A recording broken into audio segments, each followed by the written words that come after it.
जब भी हम लोग किसी को भी इस सृष्टि पर देखते हैं, जैसे कि कोई अंधा है, कोई लंगड़ा है, कोई बहरा है, तो अक्सर एक प्रश्न मन में खड़ा होता है कि इसको क्यों बहरा बनाया भगवान ने, इसको क्यों लंगड़ा बनाया भगवान ने, क्यों इसके पैर छीने।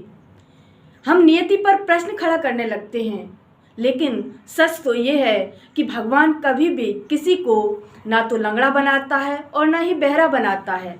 ये सब हमारे अपने ही कर्मों का हिसाब होता है। जैसे कि हम आपको एक छोटा सा दृष्टांत देंगे कि एक बार एक शिव जी और पार्वती जी घूमने के लिए निकलते हैं।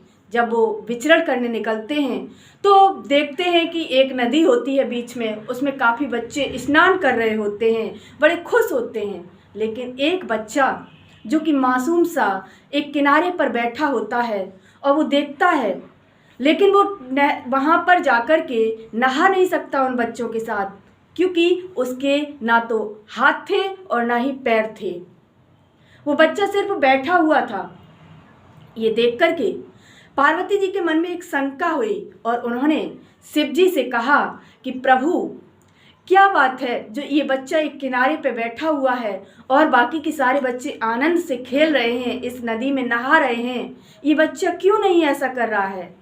तो शिव जी ने बताया कि इसके हाथ पाँव नहीं है, जिसकी वजह से ये तैर नहीं पा रहा है, इसलिए अलग बैठा हुआ है। तो पार्वती जी ने कहा, प्रभु इसके क्यों नहीं है हाथ पैर, इसको हाथ पाँव आप दे सकते हैं, आप दे दीजिए। शिव जी कहते हैं, पार्वती जी आप इन बातों में मत पड़िए, क्योंकि आपको नियति का नहीं पता है कि नियति में क्या चल रहा है, क्यों इसके हाथ पैर नहीं हैं। लेकिन पार्वती जी अपनी जिद पकड़ जाती हैं, कहती नहीं प्रभु कुछ भी हो जाए, आपको आज इसको हाथ पैर देने ही होंगे। शिव जी कहते हैं, नहीं मानती हो तो चलो ठीक है, दे देता हूँ। तो उस बच्चे को हाथ पैर दे दिए और वो लोग आगे विचरण करते हुए निकल गए। पुनः शाम होती है तो वापसी करते हैं दोनों। जब शिव जी और पार्वती जी उसी रास्ते से फिर निकलते हैं तो पार्वती जी के मन में फिर से एक सवाल आता है कि क्यों न एक बार फिर उन बच्चों को देख लिया जाए। अब तो वो बच्चा भी उन बच्चों के साथ बहुत खुश होगा, हमने आज एक बहुत अच्छा काम किया। वो बड़ी खुश थी और देखने के लिए बड़े उत्साहित होकर के जब उस नदी के पास आती हैं तो क्या देखती हैं कि बाकी के सारे बच्चे एक किनारे पर बैठे हुए होते हैं नदी के, और वो बच्चा अकेले ही उस नदी में स्नान कर रहा होता है। जब वो ये देखती हैं तो उनके मन में फिर एक प्रश्न खड़ा होता है और वो शिव जी से कहती हैं, प्रभु अब क्या बात है, अब ये बच्चे एक किनारे पर क्यों बैठे हुए हैं और ये अकेला बच्चा इस नदी में स्नान बड़े खुश होकर के क्यों कर रहा है, अब क्या बात हो गई। तो शिव जी कहते हैं कि क्यों ना आप ये सवाल हमसे करने की बजाय उन बच्चों से ही कीजिए जो बच्चे नदी के किनारे पर बैठे हुए हैं। पार्वती जी जाती हैं और उन बच्चों से पूछती हैं कि क्या बात है, आप लोग क्यों किनारे पर बैठे हुए हैं।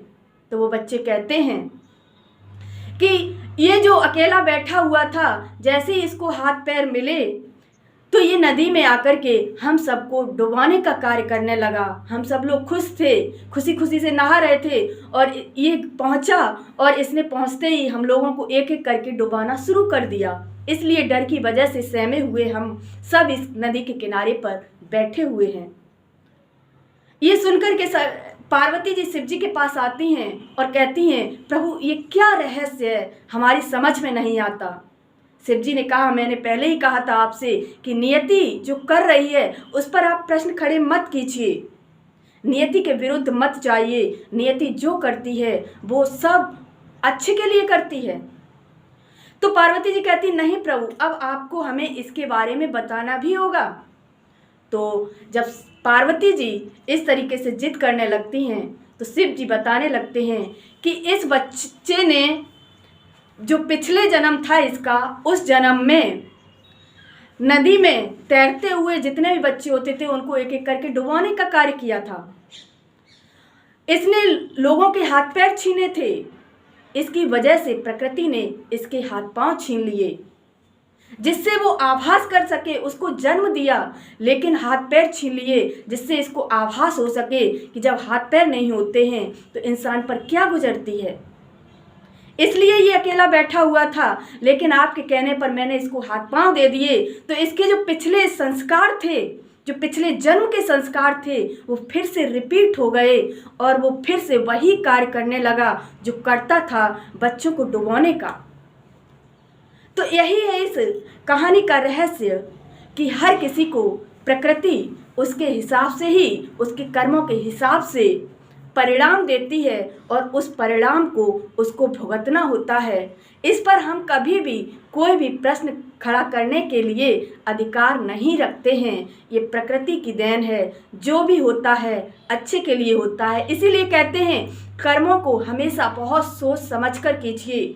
एक एक कर्म का हिसाब बहुत लंबा चौड़ा होता है, जन्म जन्म तक हमें उसका परिणाम भोगना पड़ता है। तो ऐसे कर्म कीजिए कि हर किसी की दुआएं आपके साथ हों, बद दुआएं नहीं।